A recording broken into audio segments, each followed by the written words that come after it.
Hey, Brooks. Hey, it's me, man. I know you're home. I want you to pick up your phone.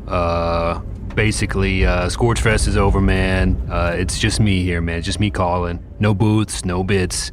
Driving home from the station now, and hey, look, man, we gotta talk. I don't know if you want to. I don't know if I want to, but you know how Scorchfest is. You know, got a little crazy back there. I'm emotionally and physically exhausted, quite honestly, and also I'm gonna have to let you go. I think I hear something in the back seat, man. What? Dirty, is that you? Yeah, man. Oh my God, Jay, golly, what the hell is going on with you? Do you need a place to stay, man? Yeah, All right, man. I'm not going straight home. Are you hungry? You want to go to like fucking Bojangles or something? Oh, yeah. Bojangles, fire. Sorry, you made me break.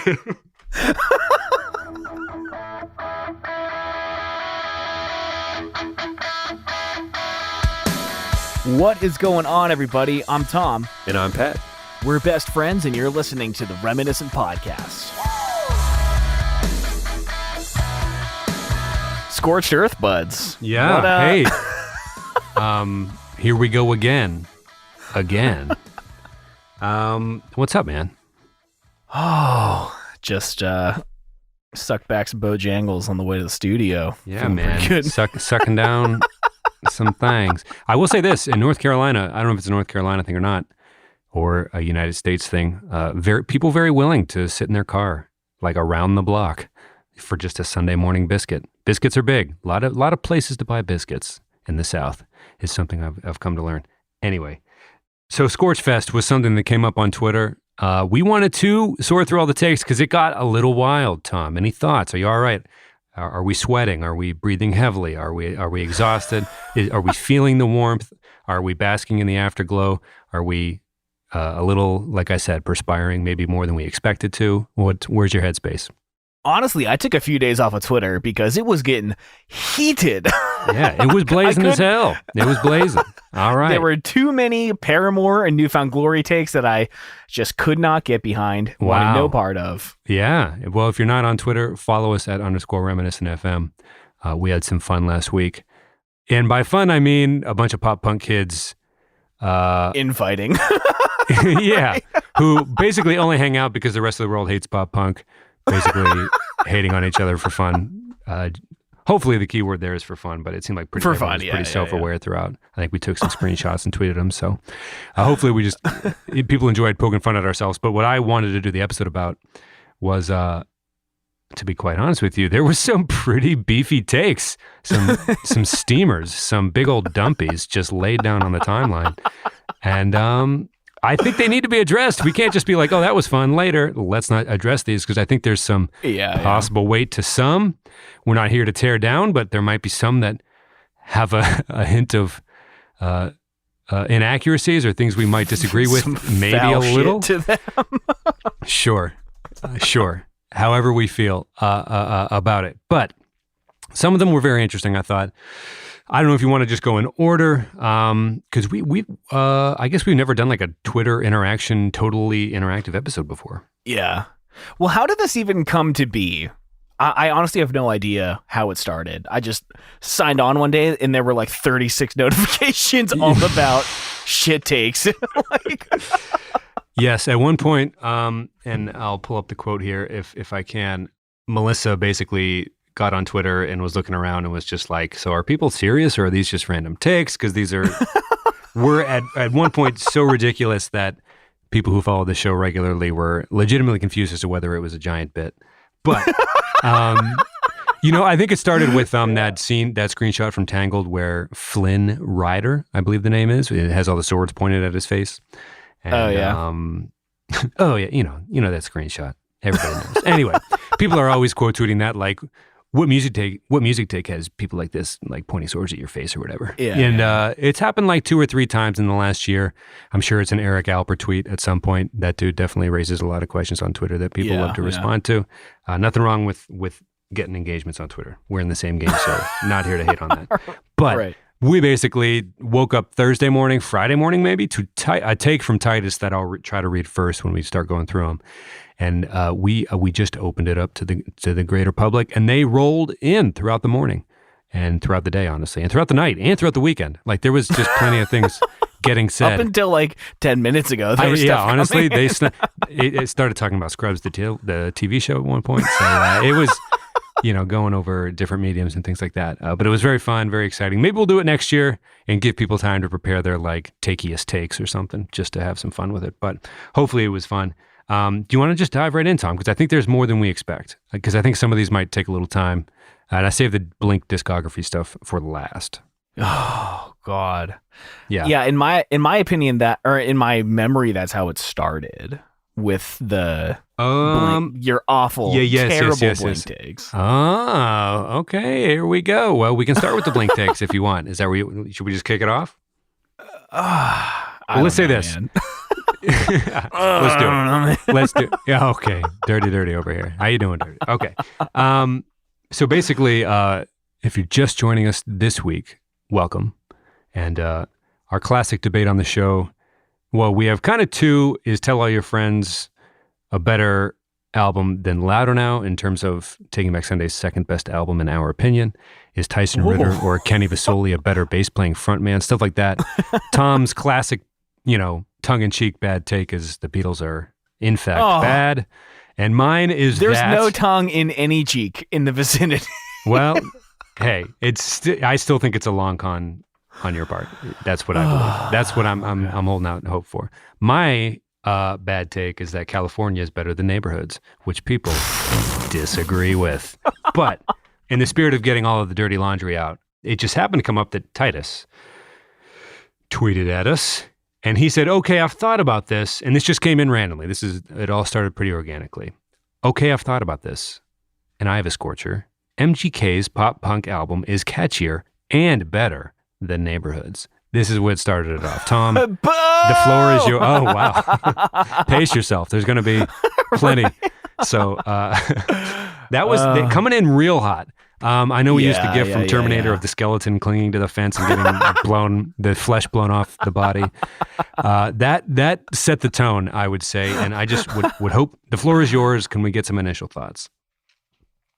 I understand why people at first listen, wouldn't enjoy Neighborhoods as much, especially with like the crazy twist and turn that the band took to self-titled, and then everyone hated Tom because apparently he was this conceited asshole, and then they're back with like music that had lead guitar parts that sounded a little similar to Angels and Airwaves. Like, I understand a lot of the reasons why people don't like this album, but goddamn, man, it is one of their better albums. Like, the musical complexity, which is, on a Blink-182 scale of musical complexity, is honestly very, very, very good. Like, if I am a youth pastor, I am nailing a kid to the wall, begging them to reconsider to this album. This is like the hill I'm dying on.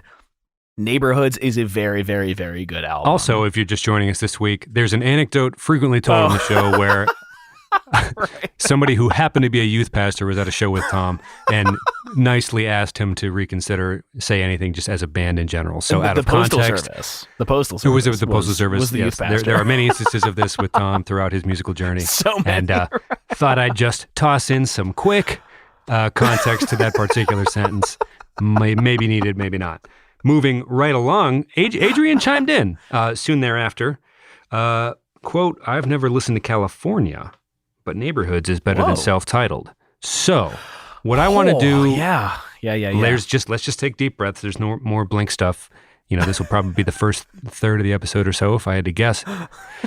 But let's just settle down a little bit. I don't even love Neighborhoods. I think MGK being as good as Neighborhoods is... I think on its best day, they're in a similar tier. Are you cool with that? Does that mean playing it too safe? Do you need more from that? Or I just wanted to start there, maybe bounce that off you, and before we work back to self-titled and then go to my California messy takes.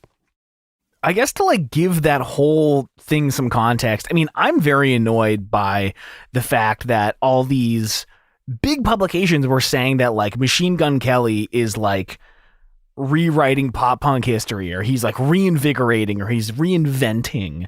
A lot of his songs really grew on me. I think the singles are great. I think there's quite a few songs that are great, but I don't think it's like a great overall album. And also, like, I guess I'm definitely persuaded a little bit or influenced by all the conversation around him, just because, like, it's good, but it's just a good, sometimes very good pop punk album. It's not reinventing shit, is what I think. But anyways, I don't know. It's good, but I don't know. It's good. Good, not great. Okay. So I'm arguing it to be on the same tier. Like I'm curious where it's coming from, because it was splashy. It was fun. The little post-track, little sketch feel to it, I thought was interesting, with some of the like after recording mic snippets and things like that. I thought it was fun. Are you totally shooting down the notion that they might be on the same playing field? Or is Neighborhood's way, way, way, way better and just like stopped us now? Well, I mean, I have to be fair in that Blink was my favorite band. I mean, is right. When Neighborhoods came out, I like anticipated that album. I remember going to Best Buy to buy the CD, and I felt nothing about Machine Gun Kelly when his album came out. So like, they're already not on level playing fields when the release happened. But I think there are more than a few moments on Machine Gun Kelly's album that are in the same tier as Blink-182's average moments. How about that? Let's bring it here then. So we have Neighborhoods. There's a good MGK album that came out recently that we are not going to solve where that fits in the in culture. It's too recent. 10 years from now, we'll do a prospectus and see if this take holds any water. A lot of this is just like time will tell. Some of these takes, some of them aren't, and we'll get to those ones very soon. But Neighborhoods is better than Self-Titled, said Adrian, and I think there was some chatter as well from other followers that Self-Titled in general might be overrated, but I know there are a few hardcore Self-Titled stans in the Twitter following that. I don't know who's holding what lines. It's weird, and we'll get to Paramore later. But when we talk about Blink, or we'll talk about splitting Paramore eras up later. But that was one of the takes that came through. But we always split Blink into like three very willingly things, because I think everyone relates to like early Dude Ranch stuff differently than the middle Powerhouse stuff, to the late career pre-AVA stuff very, very, very, very, very differently. How did we all end up in such different camps? Can you walk me through maybe California Neighborhood Self-Titled in terms of like maybe where Moody Tom was, the birth of Moody Tom? Not you, don't Mr. DeLong, right. But yeah, I didn't realize everyone was so divided. I just thought, I don't know. I didn't realize it ran so hot. Pretty blazing. Not like blazing, but like blazing. Little blazer. Yeah, I don't know. Like, Self-Titled was important to me when it came out, but I think as a whole album, it's disconnected. It has some incredible songs on it, but I've got to tell you, Pat, I haven't revisited Self-Titled as a full album since the year it came out, maybe. Wow. Well, let's just, in the interest of time, do this for me. Rank MGK's latest album, rank Neighborhoods, rank Self-Titled, and rank California from 4 to 1. Ugh. California has some really good moments, but overall it's a C album. But the moments are very good. This might be telling, but I don't even disagree that it's a C album, which tells you how I feel about Neighborhoods. Damn. Jesus. But like Neighborhoods has magic. Okay, so I don't think I can do this, Pat. Do it. Dude, again, pace yourself. Just like go with what you feel. There's more takes to get to. I almost want to say Self-Titled, MGK, California Neighborhoods. Wow. But I don't know. Okay, so that's what's interesting. Because, a constant thing that came up on Twitter was like, oh, this is just hyperbole. And like, obviously, nobody ever really emails or speaks in all caps. Like, Twitter's just Right. But when you say it like that, that's like, oh, I don't even mind California. So in a vacuum, or like when someone's like, oh, this is, I guess, a hot take, but I like California better than neighborhoods. Everyone's like, whoa. But it's like, well, what if we're looking at like the back half of Blink's career?'re like, well, I mean, they're all pretty close, I guess. So it's kind of like, what you putting California 2 in that ranking softens the whole exercise a little bit, which maybe was the point of Scorchfest after all, Tom. Little sound effect of like birds chirping and like wings flapping in the springtime or something. Here's the thing. Some of the songs off of Self-Titled are some of their best. But if I'm sitting through like Easy Target or I don't like Go sitting through is like fine. Is Easy Target a bad song in this example? Yeah. Okay. All of this is like fine. Isthenia is great. Always is like, to me, a B tier song, but then you have like Down is incredible. I love that song. Feeling This, Obvious, I Miss You. Okay, let me give you mine. Let me give you me. And all of them. Take me. All of them are just fine. No great home run records of the 4. Give me Neighborhoods in the 4 slot. Oh, California my God, in the 3 slot. That. Give me MGK in the 2 slot and Self-Titled in the 1 slot. I think California Neighborhoods are both just okay. And I think Self-Titled, I mean, if we're just going to sit here and forget that Miss You was on it and Feeling This and stuff, like this isn't even really a fun exercise if we're just going to be like I don't know. I just think it was interesting. They recorded different lyrics in different rooms and stuff. They were having fun doing different things. And it wasn't like too AVA-centric yet. It was just this new, different, moody thing before it got so obvious and before Skiba joined in and everything like that. I think MGK had a really fun, interesting record, and I would put it ahead of both Neighborhoods and California. Talking about context, though, was it only interesting because he came out of fucking left field? If this was just a band from Iowa that released this record, wouldn't stand apart from I would say it's not uncommon else. for white rappers to pick up guitars, and also there have been rappers in general that try to pick up guitars and fail. So I think that it was just a fun effort, and I think it did well. I thought it was good, and I don't know. I thought it worked well. Like you said, I agree with you that California is a C record. It's just like, all right, cool. I thought this was going to go way worse with the Skiba experiment. So, that's where I'm at. I mean, it has some A+ moments. I do specifically remember still living in Virginia. There was a field that we always took my dog Levi to, and I very vividly remember him just running around the field off the leash. And like a cheesy Hallmark movie, I had my arms out, full Christ air mode, just spinning in circles with my headphones on, screaming left alone in this empty field. Like, that isn't an A song. Like, not an A+, but it is an A song. If you're going to talk me into putting California at number 2 behind Self-Titled, I'll very easily do it. Because I do like it, like I said. I just think we're splitting a lot of hairs. I don't think the 4 of those are very different from each other in terms of quality. Wow. And it would be unfair to the listeners to spend another 10 to 20 deciphering. So feelings are already being had here at the Reminiscent Podcast. And will we make it through? Will we not? Stay tuned to the words we're going to say next, because we don't have really breaks like that. So, well, I love Neighborhoods. I love Neighborhoods. Snake Charmer, give me a fucking break with that counter melody playing on the bells. Oh, that song's so good, man. Give us a break. God tier. Man. Break me off a piece of that freaking pop punk track. Am I right? Some quick notes from Liam. Neighborhoods is great. Is a great Blink album, and Dogs Eating Dogs would have been a refreshing step in a new direction. Titus, have to agree here. I did like Dogs, and in the spirit of Scorchfest, I went. This is the Scrubs take that came through late, right at the bell. It was sort of like how Scrubs season 9 was a refreshing twist to the show with interesting new characters and a legitimate contender on its own, but everyone wrote it off before an episode even aired. Season 7 is the worst by a mile, in parentheses.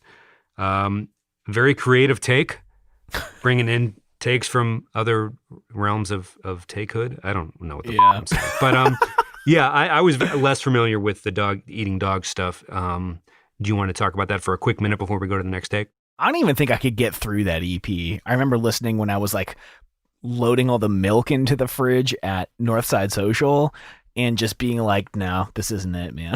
Well, hey. Yeah, I completely didn't even know about it, which isn't saying that I do know about those sorts of things, but interesting that people have feelings for it. I'll have to revisit. Very interesting, but I'm not sure it's close to the other four, and I think I'm not breaking too much ground by saying that after listening to a few songs after that tweet came through. Okay. Jeremy, this is all new. Blink, wash that off.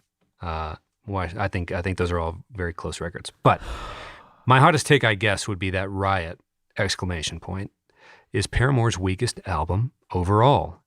JW says, not a terrible take. All things considered, as an adult man, I much prefer After Laughter to the rest of the catalog. Has more staying power. Talk to me, baby. Okay. I'm not a fair critic of any of this because I didn't listen much after Riot.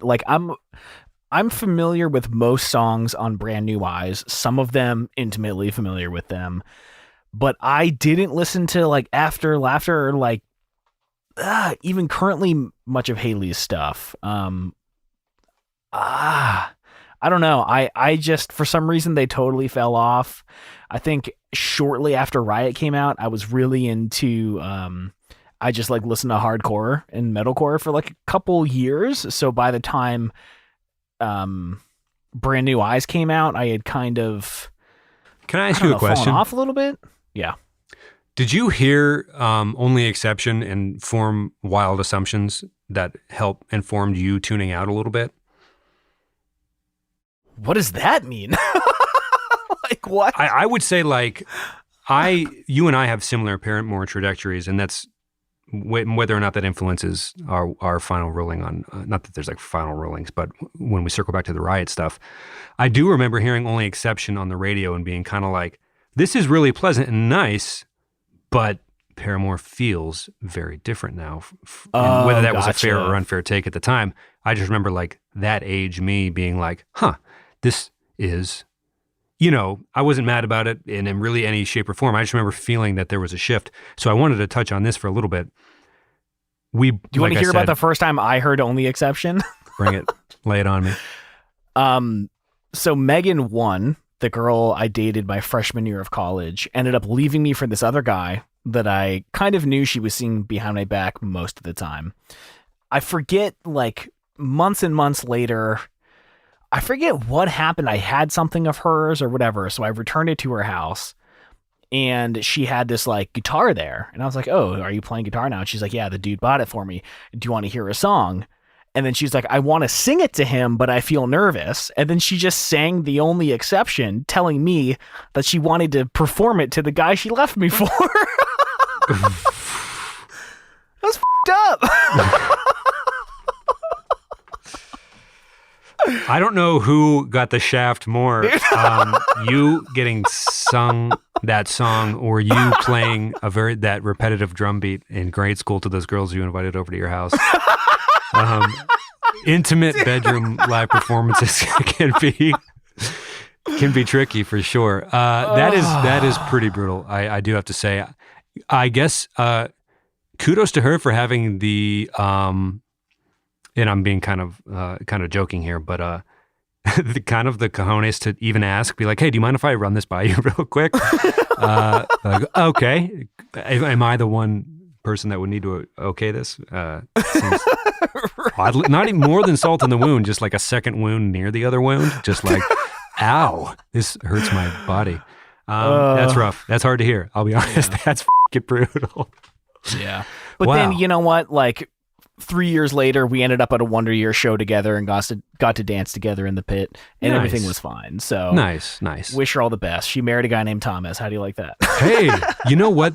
I will say, for people who intermittently listen to the show, with all there's only 7 names that get used. So like if you miss a week, it's hard to tell. Like I thought there's been like 3 girlfriends with that name, and then there's been like a couple guys by that name, and it's just like, well, okay, it's hard to piece together. But, yeah, she married a Thomas, and I married a Megan. Isn't that crazy? Well, yeah, I think human beings are like inclined to like form patterns and stuff, but that is a little crazy. I'll give you that. Yeah.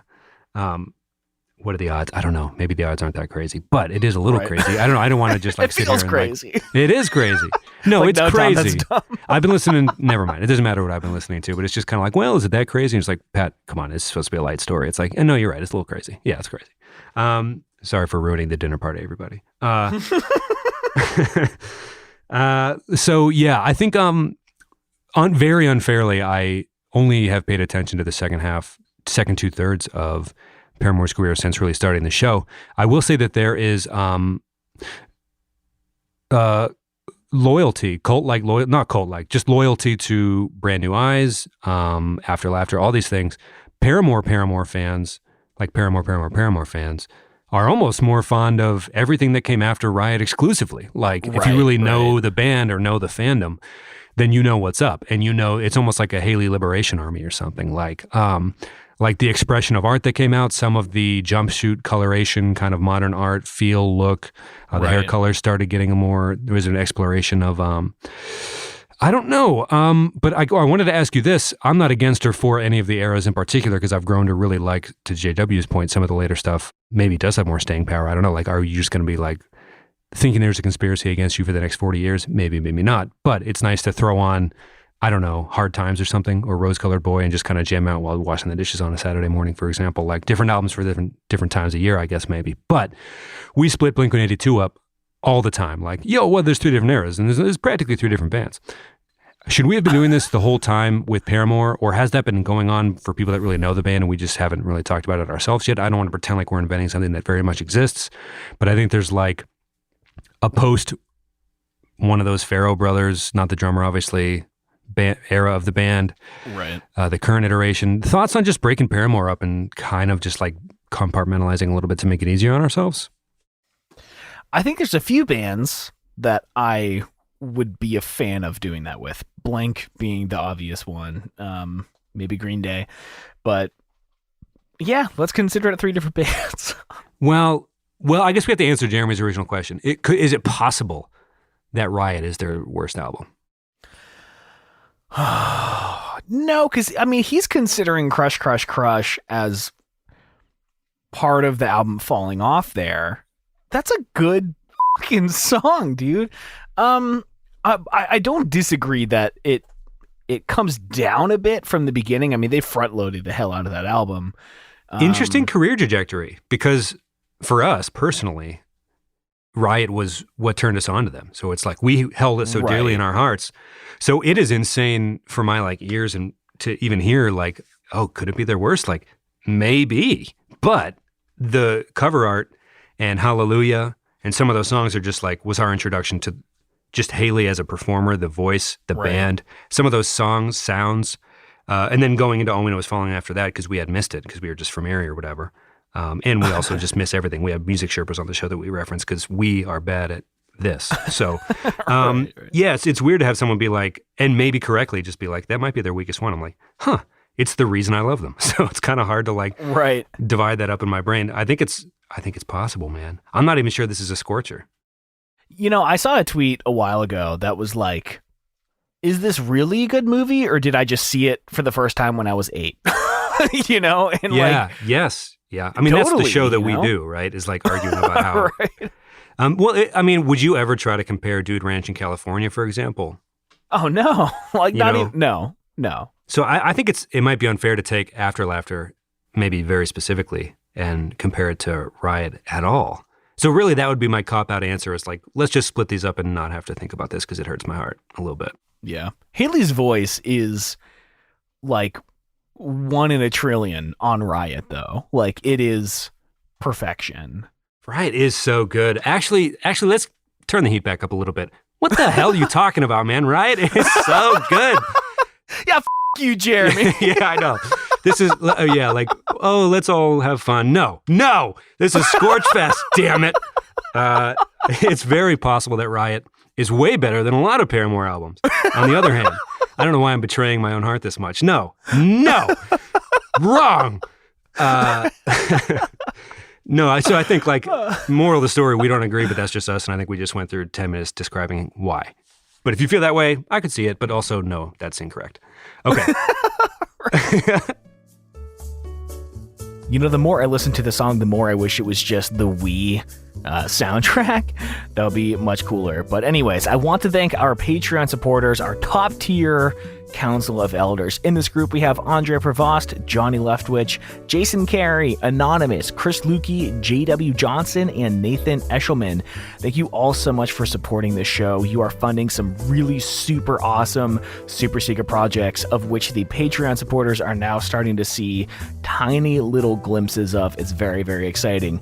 We also do a bonus like post-show episode, 10 to 15 minute recording every single week, behind the scenes photos, videos, video AMAs, all kinds of stuff going on in the Patreon. If you'd like to check it out, you can go to patreon.com/reminiscent. Thank you to everyone who supports the show, and thank you to absolutely every single person who is here week after week. You truly mean the world to us. Thank you so much, and let's get back to the episode.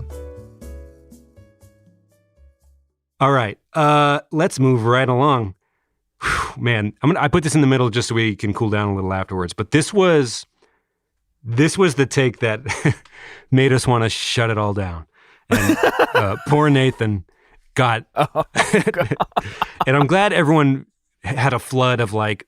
Well, Nathan was not universally disagreed with for this, I might add. KP was on his side. It should be noted.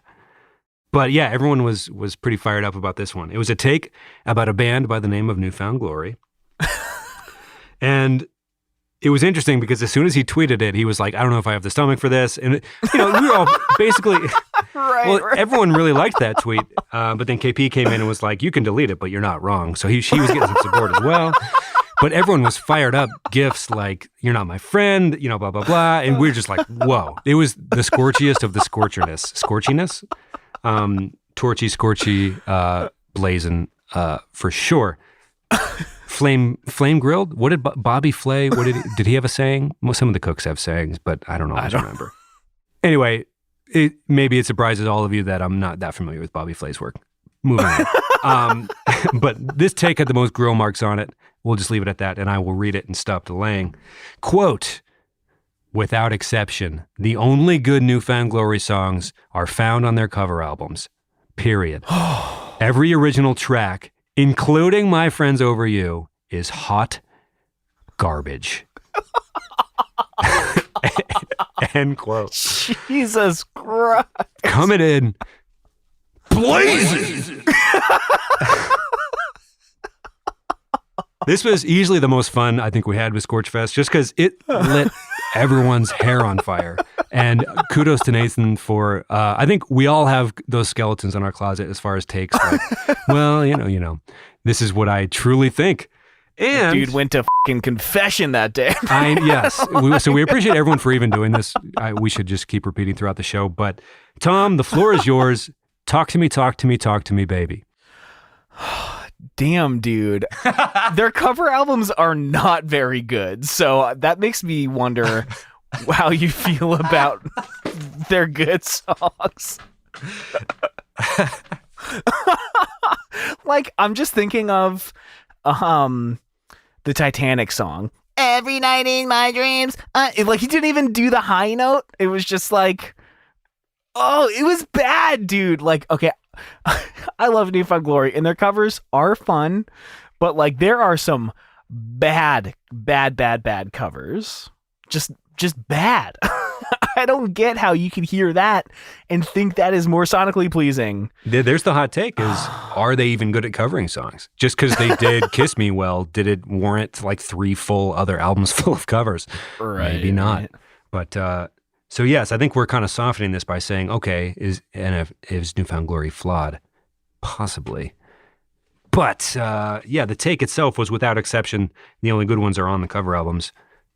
Can you speak to that specific blazing ass point specifically, Tom? And this is not to tear Nathan down. This is just an examination of the greater, larger overall catalog of our buddies. Oh, not our buddies. We don't know them at all. But the band we listened to as kids and adults, New Found Glory. Okay, so I guess I would love to hear more from Nathan, because they do the covers in their own style, right? So like, what is it about the cover that's agreeable but not their normal music? Because interesting. Yeah, I'm curious what covers he likes, because he must enjoy Right. a particular part of the sound, which would make. I think I see what you're saying here. yeah, I mean, is it just like the familiarity of it or like the novelty? Because if there's like, well, I don't know. There's definitely bands out there where like, you know, a metalcore Taylor Swift song, you're like, oh, this is so good. And then you listen to the band and they're like not that good. So I guess I get it. But yeah, what covers do you really love is what I would like to know. I would like to also make clear that KP will keep her status as our literary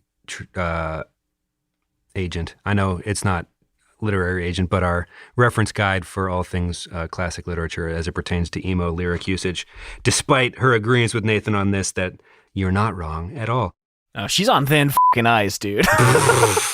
Yeah, we can find our Charlotte Bronte clarifications elsewhere, Kate. No, I'm just kidding. But yeah, what's interesting about Nathan's take is he calls out My Friends Over You specifically as if there's a second take buried in there, kind of hiding it after a comma, just like, P.S., I actively don't like this song either, which to me is very interesting. Yeah, I think I'm just going to, like, we don't have to belabor the point. I'm grateful for the hottest take of Scorchfest to have been dropped. Someone had to. One of them was going to be the hottest. This was it for me. I disagree. I like a fair amount of their songs, but I met them halfway, and I'm not sure any of their albums for me are front to backers or no skippers, depending on how you call it. I'm not sure. I think you're right. But Matt and Chris had some stuff to say. Oh, yeah, Matt. Well, let me make this point real quick. New Found Glory is not without strengths. Their willingness to do a very cheap ticketed show and then just knock sound off the walls for like as long as they feel like it, dropping sweat, no matter where in the country they are, no matter how much the tickets cost. It's a testament to they've just been doing it and they love doing it, and they've inspired so many bands through their lyrics, All Time Low being, you know, a very notable one.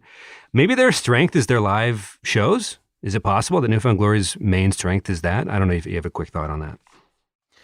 It's interesting. I've seen them live a bunch, and they're fun, but I feel like seeing them live, everything is kind of expected. Like, they do a good job playing their music with a lot of energy, which is all you can really ask for from a band, but I don't know. That's what I'm gonna. You can tweet at us at _reminiscent FM if you have what is New Found Glory's strength. I'm very intrigued. But I will say this: for years and still, if I'm going through a New Found Glory phase, things are not going well. But what was interesting about the discourse on this was some of you were just very nice. Matt responded to Nathan. He said, "Without ever meeting you, you have just broken my heart.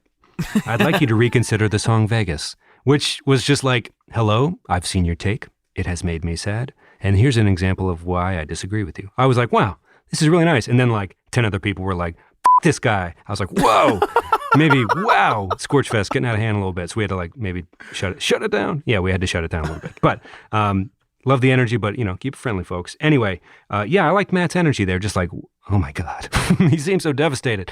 Also, quick question. Vegas, I thought, was an interesting, hey, you need to reconsider New Found Glory overall based on the song Vegas. Thoughts on that take from Matt? I remember listening to that song, but I don't remember the song. Sorry. That's what I was like, okay. I'm like, that's a unique one to be like, hey, no, you might want to reconsider. Oh, I guess you wouldn't want one of the top hits they already heard to be the one that brought them back from the dead. So maybe it's a genius move. I'm not sure. Not for me to say. Either way, Tom and I are bigger New Found Glory fans than Nathan, it seems. And yeah, things got wild back there, guys. I think we're just catching our breath here, scrolling through some tweets. Okay, Dylan. Well, actually, here's one. Melissa, my contribution is that I love water parks. They are a great band, but that's not a 2000s take. So there was some, amid the bombs getting dropped, there was just some very like, here's a take. It's like, all right, yeah. Any thoughts on water parks real quick before we move on? I watched like 2 of their videos, and I think I watched 3, and 2 of them were like for educational purposes, and I got through it. I didn't hate it, But the third one I hated. I don't know what any of the songs were. I mean, they're writing pop stuff that to me is like borderline not even pop punk, but it's been years. I don't really remember. It is interesting that they are categorized as like the most popular pop punk band when to me it's very blurry on is that even the genre they fit into. Maybe closest, but still feels weird to me. Interesting. Here's one from Dylan. And then the only reason I zip past that one quick is because it wasn't quite 2000s, but thankful for the participation, so I wanted to read it. Here's one from Dylan. I don't know how hot of a take it is. More than just an observation. Some of the alt bands that were popular in the late 2000s ended up having stellar albums later in their career that were never given due credit. Cartel, Forever the Sickest Kids, All American Rejects, All Time Low, even a not all Yellow Card album. I might have miscopied the words. Anyway, I think the larger point here, he had a playlist that he posted in our Twitter feed if you want to go look at our mentions. So the take here is just like bands that may have just been middle of the road bands went on to have like nice albums that maybe didn't get the recognition they deserved later on. Thoughts on that? Yeah, I don't know if like, I think what happened to me is probably what happened to most people. Like these bands, Cartel, Forever the Sickest Kids, All Time Low, came like onto the scene when we were like 16, 17 and like the perfect age to dive headfirst into it. And then their follow-ups were like not quite as good, but then like, dude, I was listening to Cartel's later stuff today, which I haven't done in forever. Oh my God, dude. Like they are such a good band and I totally missed it. And I think it was just like, I don't know, you get like a sophomore slump and you think like, oh, well, that's a bummer. They didn't have it in them. We literally fucking named a Cartel episode a one album wonder. Cannot apologize enough. I think it is sad that so many people fall in love with the band and then just sleep on them forever, as if they're not doing good shit after that. I mean, Yellow Card definitely has some really good late album stuff or late career albums, but I definitely did not like Lift a Sail or their last one was a little weird as well. But I haven't listened to much Forever the Sickest Kids older stuff or All American Rejects, so that might be my homework for the next month or so. Dive into that playlist. Yeah, I think something we talk about on this show with the bands we talk about a lot is coming out with your best album the worst thing that could ever happen to you. All right. And especially with this era, because a lot of the bands fight the emo name tag tooth and nail. It's interesting. Yeah, because I think there's probably something there. And like he said in the tweet, not a hot take as much as an observation floating by, but very interesting. And yeah, I agree. A lot of that later stuff, I mean, I missed a lot of it, especially with the Paramore stuff. Okay, moving right along. Adrian, is All Time Low neon? He was just talking in response, kind of a side take here, a little side quest if you don't mind. Is All Time Low neon? If so, they had at least 10,000 times the staying power of any other neon era band. Basically, there was a larger discussion after Dylan's tweet about, can we just talk about All Time Low for a minute, basically? Are they neon or are they a heavy-hitting 2000s emo band at this point? Like, do we have to stop? I mean, here's my thing, Tom, and entertain this take for me, if you will. Foo Fighters, Weezer have just, like, continued doing it. So, like, when you be like, oh, look at these 90s bands, just keep going. No, these guys are rock stars. Like, if All Time Low just continues, like they had hits on the radio this year, like, at some point we're just going to have to wrestle with the fact that All Time Low is one of the biggest, most successful 2000s bands, period, right. Not just of the neon bands. So, like, were they neon at the time? I'm going to say, yeah, definitely. But if they continue at the pace they're at, they're going to be like the 2000s Foo Fighters, like, on accident. Now, I say that with a grain of salt because, like, I don't know, was Foo the best? I don't know, like, there's a blessing and a curse with all of that, especially with Weezer. You can see how, like, that's not always a good thing. But any thoughts on All Time Low's trajectory where it stands now? You buying or selling for the rest of All Time Low's career in terms of where they're going to end up in the hearts and minds of all of us? I mean, as we've talked about this for like the past few minutes, I'm realizing that I just stopped listening to like any of these bands' newer shit. Like literally every single one of these bands, I stopped. Yeah, that came up. Career. That's insane. With the Paramore thing, I was talking to Jeremy. It was just like Tom and I went to college and just something happened. He's like, does college make you stop being awesome? It's just like, because people who follow us for the emo. Then I'm just like, I don't know how to explain it. And then I joked, like, I just went to New Mexico, and when I got back, there was like a decade's worth of emo shit that I just had not listened to. And Adrian, well, here's was what moving happened. There.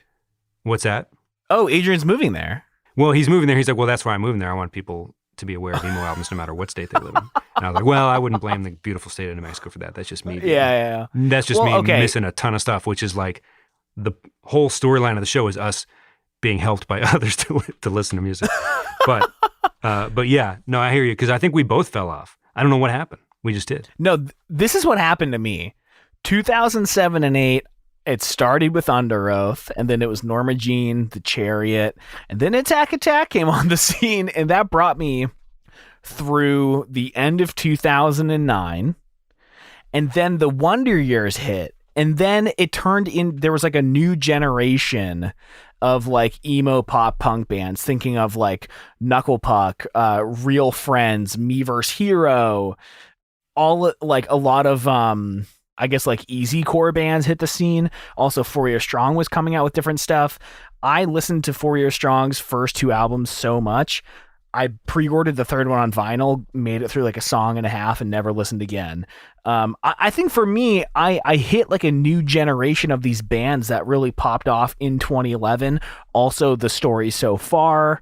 And in my brain, there's like a division between these generations where like of the earlier bands, I stopped listening to their discographies then, and I'm still listening to the newer stuff from like The Story So Far, Knuckle Puck, not so much Neck Deep anymore. But to me, it was like a generational divide. And I think that's what stopped me listening to the bands that I listened to in high school. Not following them, but still listening to their old stuff. Not to get too sentimental, but like you and Zach weren't in my college classes, like ready to continue. You know, it's like the scene in Erie that we were in and around and enjoying so much. I don't know. It's like, who am I going to enjoy this with? You know what I mean? So it's just like, well, you know, maybe that's too sappy or whatever, but it's like, yeah, you know, no, right. I kind of feel that way too. Yeah. It would have been a little weird at the, I guess, freshman orientation, just to be like, no, I'm only here to talk about My Chemical Romance related items. That's it. And anything else, just get the hell out of it. You know, you just kind of be open-minded and be like, you know, feel people out a little bit. And yeah, you and Zach weren't there. So it's like, you know, I don't know. Maybe I'll get to Brand New Eyes some other time. Okay, let's speed it up. We got 2 more takes. There's a big one for the last one, and then we'll get to the songs of the week and everything. Oh God! Thanks for hanging in there with us, everybody. Tornado Shanks. That person shared their name with us. I just forget it off the top of my head. Sorry, Tornado. I cannot distinguish between Fountains of Wayne and Bowling for Soup, and I think they're both overrated. Low key, maybe the Scorchfest champ, right at the buzzer. He was one of the later ones as well. Yeah. Adam Schlesinger, Fountains of Wayne. I think you need to know it. I don't think they're overrated at all. And if you listen to the show, you know I love Bowling for Soup. So I'm not here to just like take a dumpy on anybody's hopes and dreams. But no. I simply disagree. If only out of respect for Adam Schlesinger. Well, I mean, I only know 3 Fountains of Wayne songs. You could probably guess which ones they are. And they're really good. I probably only know 3 or 4 Bowling for Soup songs, and they're really good. Although, can I say this? Know. Yeah. If you listen to Jaret Reddick on podcasts, I think Lead Singer Syndrome, he tells this, people at Bowling for Soup shows are often like, play Stacy's mom, because they do I mean, I don't think Tornado Shanks is that far off. Like a lot of people go to their shows and expect it to be Fountains of Wayne. So it's not like this is coming out of left field. Just personally, God. I'm like, what? No. But, you know, like I could see it. And if people have problems with Bowling for Soup, I'm not going to be like, they're the best, because maybe they're not, but like I love them. So personally, I don't like this take. But he was joking like, yes, we ended up covering it. And they do a lot of covers on Spotify now for like, you know, just playing the modern Spotify game or whatever. Yeah. It's interesting. Actually, Bowling for Soup's career trajectory is kind of interesting with the Chuck E. Cheese stuff. You can go back to our Girl All the Bad Guys Want episode and listen to that. But I don't agree with the take, but I will say, based on what they'd say about what gets yelled at them during their live shows over the last 10 or 20 years, that's not out of left field. Yeah, you're not alone. So, you know, who am I? But you got to know Adam Schlesinger, the GOAT, for sure. Okay, here's the big one. You ready for the big one? Sure. I saw Dylan tweet this, not related to the show, and then Adrian sent it our way, unrelated as well. But they both believe this to be true. My hottest take, says Adrian, is that The Used is better than My Chemical Romance. I couldn't name the Used song. Like it was not on my radar, dude. Yeah, if you listen to the show, people are like, hey, you guys should talk about the Used or Census Fail. And we're like, yeah. So we're like doing our best to do some legwork on all those bands and Thursday as well. Just to like touch on some obvious gaps in our coverage. And there's some music videos that are really good, especially by Census Fail, that have to do with like daytime drama stuff that is like weirdly, I'm surprised there wasn't more daytime drama, emo crossover stuff, because they're like weirdly the same thing. And that music video really highlights that. So we're doing some legwork, and you know, over the next few months, we hope to get to some of the ones you guys have been recommending. I will say that just like, I think I blame our Sherpas. If we would have bumped into different people, guys and gals, we could have very easily been huge into. I will say this, I think I would have been more into the Used and Census Fail if like my parents let me wear a blank zip up black hoodie to like football games on Friday nights.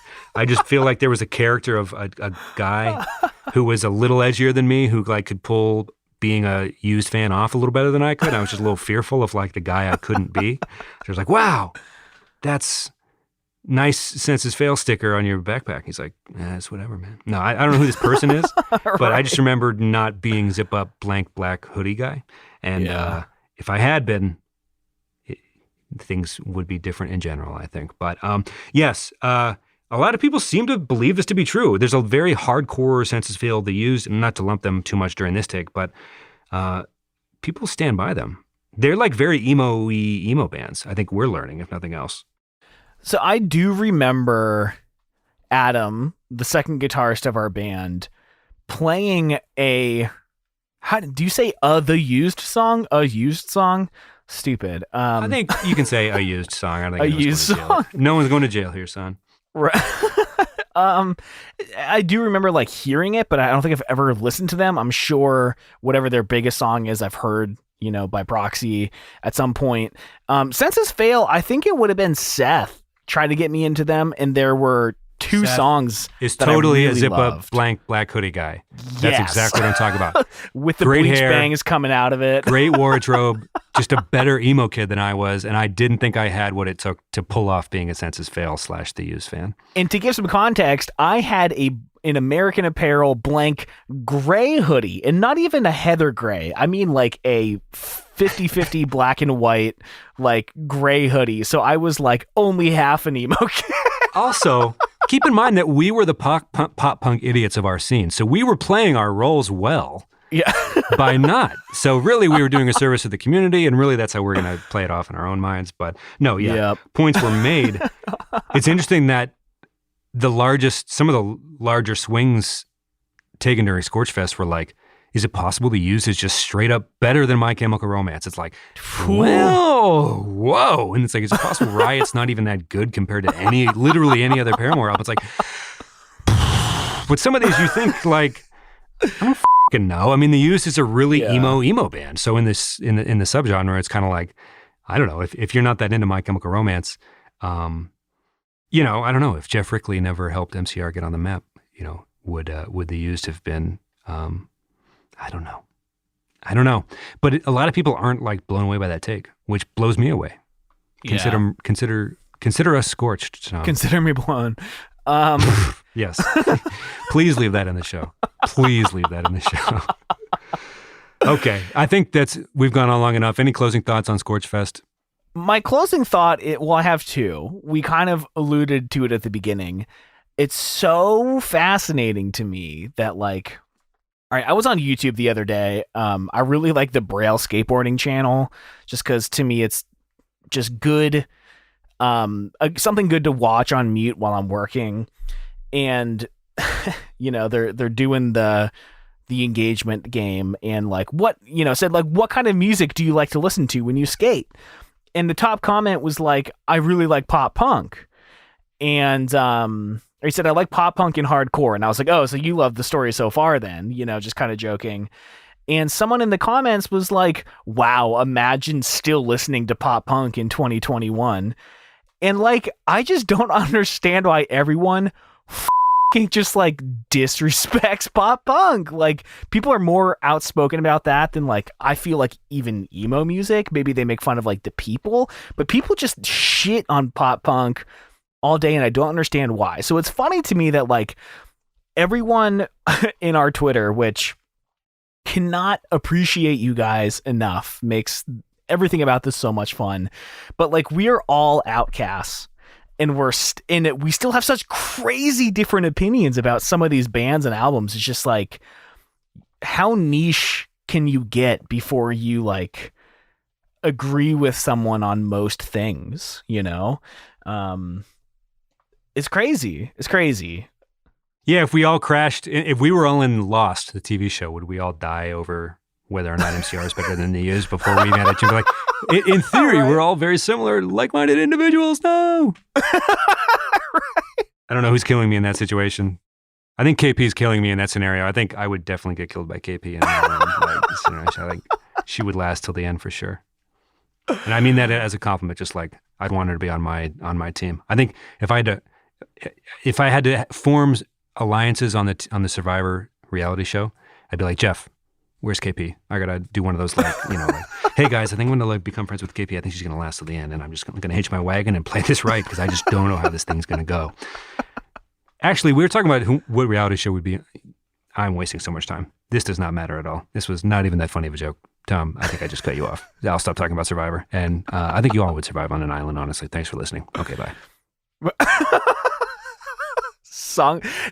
Closing thought. It's so funny to me how similar we are, and we have such wildly different opinions. I don't know. It's kind of beautiful in its own way. But song of the week, and then we'll go to the post show and talk about Survivor. Yeah. Similarly, in island themes, Weezer wrote a song for the new SpongeBob movie called "It's Always Sunny in Bikini Bottom," and it fucking rips. It's so good. It's kind of like they write a song about summer on like an album that came out in the 2010s, and it's like, Weezer, come on, Weezer. And then they do like a tongue-in-cheek one for a SpongeBob movie, and it's just like, this fucking rules. So I think there's something seriously wrong with the human brain, but we knew that already. It's so fun. It's so good. I don't know. It's just them doing what they do best. It's fun as shit. I love it so much. I think it's a really good song. Awesome. I'll check it out. Taylor Swift Taylor Swift put out Taylor's version of Fearless, which is one of my favorite albums of her, like of all time. And I've always had such a soft spot for the song Hey Steven. It's so fun. Just so good. I cannot believe. So when you were helping me move in Asheville, this would have been like late November. I remember being in the Airbnb, eating breakfast. Maybe it was dinner. I think we had Chinese food for dinner, being like, there's no way she's going to re-record an album. And if she does, everyone's going to hate it because it's going to sound nothing like the original. And if you remember, not that long ago, Wheatus re-recorded their album that had Teenage Dirtbag on it. Jeremy, who we were talking about, had him on his podcast, The Vinyl Countdown. We'll put a link to that. And BBB made such a huge deal about getting all of the original hardware, all of the original equipment, recording on the same preamps, the same snare drum, so that it captures the original performance, and then it sounded nothing like it. Of course, Taylor Swift has unlimited money, time, resources, and I feel like most people would have a hard time telling the difference between each album. It is such a faithful recreation that I fucking love it, and I'm so hyped about it. I'm glad she's getting all the money, whatever. But Hey Steven, Taylor's version off of Fearless, Taylor's version by Taylor Swift. Nice. Yeah, good vibes. Well, awesome. I didn't really know how this episode was going to go, but everyone is very passionate about things that don't matter at all, about personal opinions, and it's which is the point of the show. Right. All right. Right. Oh, well, we got it. It felt nice to talk about other people for once. I feel like everyone's always talking about our shitty opinions. Yeah, it was nice that everyone was like, sure, I'll share mine. And then they did. Right. It was nice. Yeah, I was honestly very much appreciated. Thanks for being here. Yep. onto the post show. Oh, Yep. yeah. Oh, yeah. We did songs of the week. Man, we did it. That's the checklist. Bye. Bye. Thank you so much for listening to this week's episode. It was such an honor to read all of your tweets on the show, even though every single one of them was just objectively wrong. But either way, we appreciate you. Thank you so much for being here. If you like Scorchfest 2021, let us know if you want us to come back for 2022. Hit us up on Twitter at _reminiscentfm. Let us know who had the absolute worst take this episode. Thank you all so much. We love you. We'll talk to you next week. Bye, everyone.